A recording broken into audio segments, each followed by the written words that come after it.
So hello, Anish. Great to see Hey, you, man. It's been a long time. it's been a little while. It's been a little while. How are you, Gustavo? You good? I'm doing great. I'm happy and excited to be here with you, and so glad that people are gonna get to know much more about yourself. So, in order to get started, my first question for you is, who are you? Who's Anish? Who is Anish? Well, let me start off how I identify myself these days. Probably has changed a bit. I'm a dad of two. I think that's a big part of my life, being a father. 8-year-old and a 5-year-old, one boy, one girl.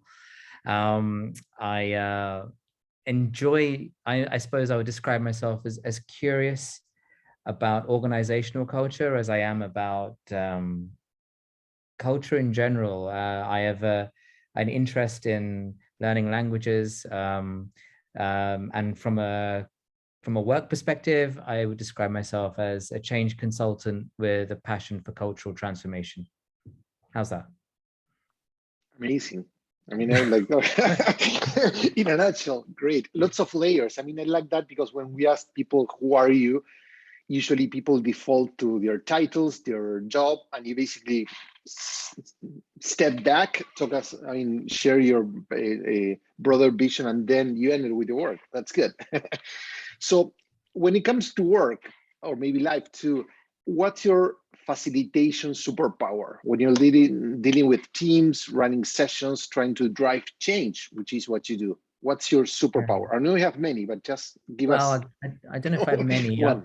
I'm trying to develop them. I guess um, in terms of facilitation strengths, I think there is something about, and I'm learning this, trying not to be the expert in the room. And I've learned this the hard way. I think just leveling a room is something I'm reasonably good at. Particularly when you think about large organizations and different silos. Sometimes being objective and somehow neutral to other people's deep problems gives you an advantage, and I play that role, um, almost being willing to say I don't know the answers, because I don't actually a lot of the time. And I learned this from my background in uh, process improvement and continuous improvement, also known lean transformation, is that those people who are closest to the problem, they know where the answers are. I think there's an old Spanish proverb which is, the person he who holds a hammer knows where the nail is, something like this. I'm not sure, but it feels like embodying that and embracing that helps me in terms of my facilitation. And I like to think I'm kind of friendly and approachable, so that helps too, I guess. I think it helps a lot, because people get intimidated when you have someone that's going to tell them, "Hey guys, let's start a different journey." Eh, what are the biggest challenges that you think that leaders in particular are facing when it comes to driving change? Yeah, must be quite lonely sometimes, being a leader. I think one of the biggest challenges is getting their leadership team united around a common purpose. I'm almost seeing this as a pattern, and I don't think it's unique to a sector or a particular discipline. There's this tendency, I feel, where people, leaders necessarily, they become quite dedicated and loyal to the team that they're managing. And across that peer level, there isn't necessarily the same level of unity. I think Patrick Lencioni, in his book Five Dysfunctions of a Team, talks about this idea of the first team. Who's your first team? And I think oftentimes people think of their first team as the team they manage, not of the team that they're actually peers alongside. And I just think that's so powerful. In a culture that's healthy and resilient, the people at every level want to feel like the top team are tight knit and they're all united in pursuing the mission or the purpose of that company. They play different roles, yeah, sure, probably a sporting analogy here, but wherever they are on that pitch or that field, that sport, they that the top level are united in that mission, and they're very close knit. And I think that's something that's a bit of a failing. I think that happens a lot.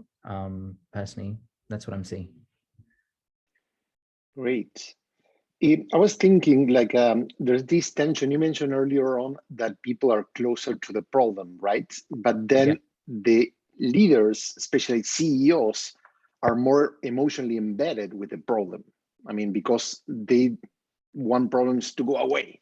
So how you deal with that tension where you have a leader that basically believes that he's the hero that's going to save the world, but then their actual team members are the ones who really know what's going on and who probably are better suited to bring up a solution. Yeah, this is part of what you're bringing to the world in your work, in terms of, you know, in terms of embracing humble leadership, and first being aware that you don't have all the answers.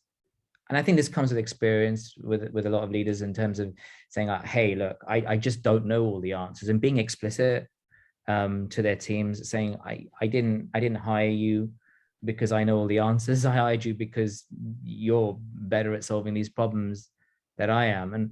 And that's where I think a lot of CEOs could try and drive more decision making downwards. It comes back to trust, I think, and autonomy. So I'm not sure it's a neat answer to your question, but it's my attempt at it. It is as neat as we can get, because the problem is not neat, right? No, I Very true. love it. Very true. Yeah. Do people really resist change, or is it that the way we try to implement change that creates resistance? This is a question I get asked all the time, so now I'm going to pose it to you. Do people really resist change, or can you repeat the second part of that question again? Yeah, I mean, basically, if people talk about people resist change, like we have like something in our chip that we don't want to change, but sometimes maybe it's more about resisting being changed by others. You know, that basically when change feels like imposed. Yeah. So what do you think? Well,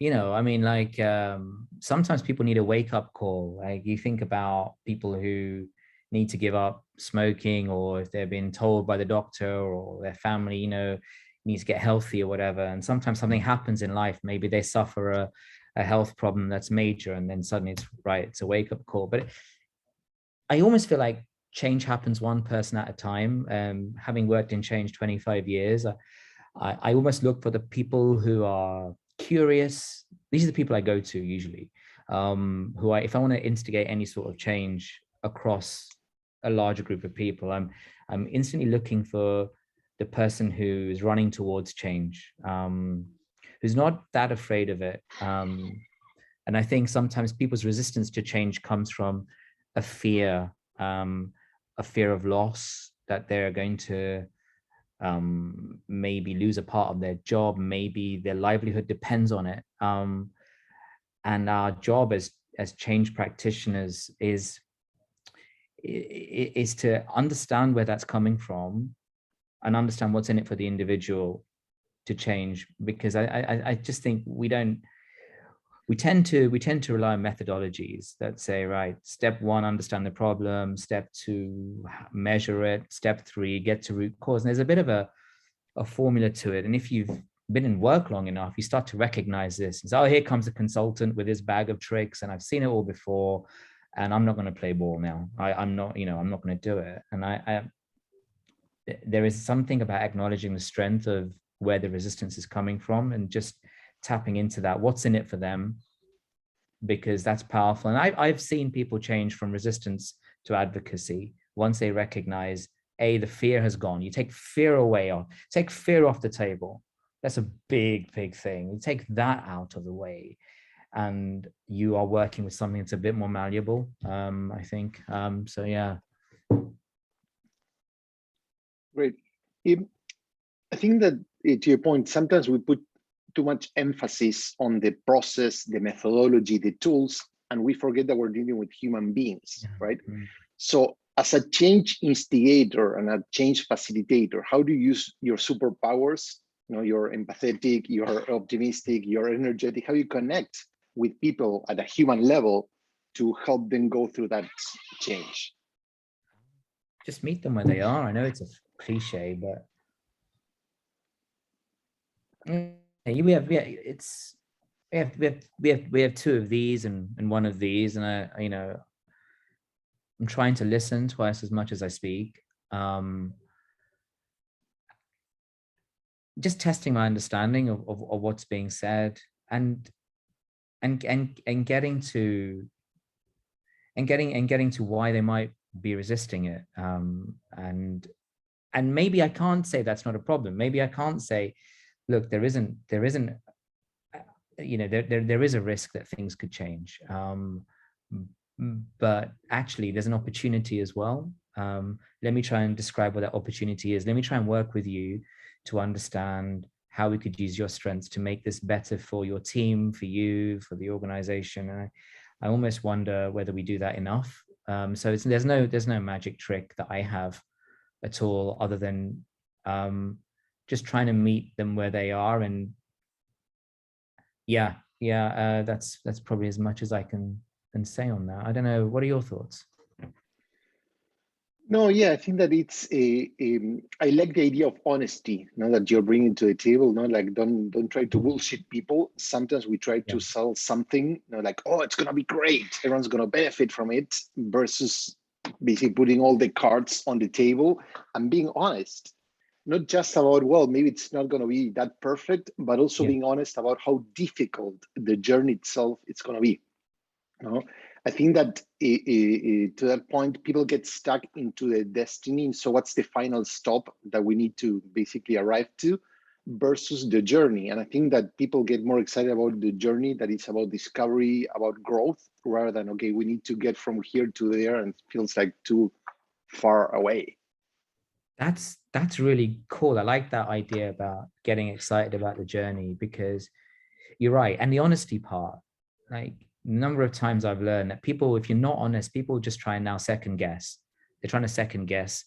Okay, where is this really going? I don't feel you're being totally like honest with me. I sense there's something that you're not telling me, and that there's nothing going to derail a change transformation where people are suspicious. So yeah, I agree.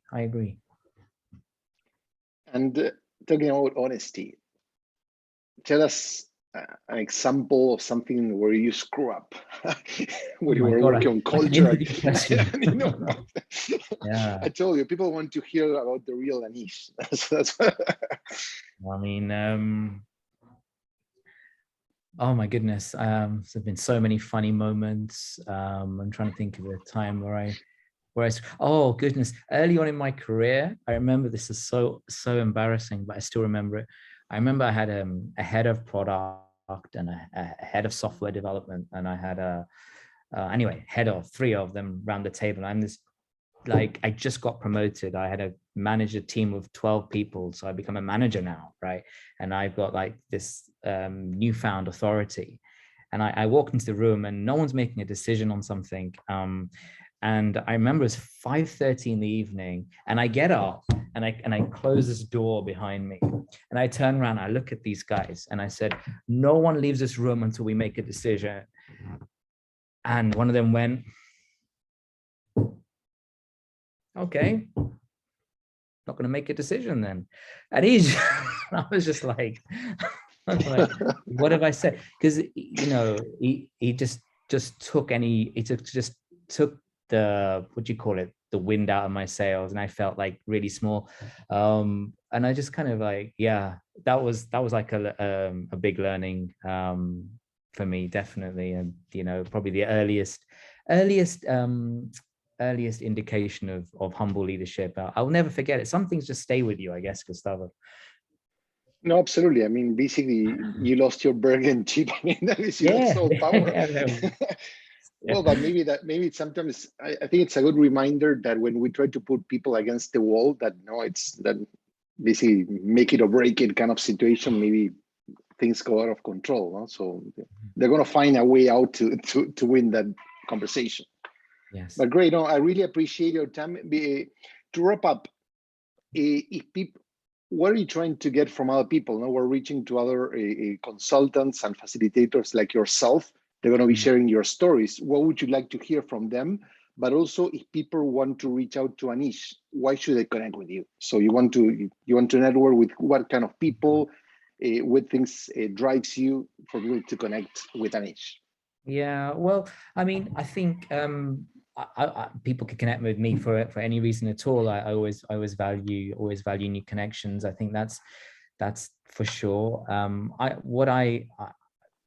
What I'd like to learn from others is how they're using um, the the culture design canvas, of course, that you put out into the world, as well as the other canvases, but how do they use those tools with other experiences that they've had to bring about successful change. I'm interested in case studies that are real, that go beyond the superficial. We didn't have a purpose statement, and now we created a purpose statement. I'm kind of wanting to get lovely examples of where people might have, even if it was one individual that maybe was about to leave a company, and now they actually really have transformed and connected to a sense of purpose around their job, and are now championing change in a whole new way. So I love hearing those examples. It inspires me as well. So yeah, for sure. Is it fair to say that you're looking more for the human side of the change than just the corporate story? Yeah. I think that you've just summed it up, and I feel like even my own career trajectory is moving in that direction as well, from a purely change delivery type type of work to more the people, human side of change. Definitely, yeah. So fantastic. So thank you, Anish, for your time, your energy, No, and all thank the you. tips and advice. Really appreciate and hope people enjoy and you get to know more professionals like you and start building stronger relationships. Because as we always say, in order to change the world, we can do it with other people. We cannot go just on our own. So thank you again. 100%, definitely. Yeah, thank you. Been great chatting with you.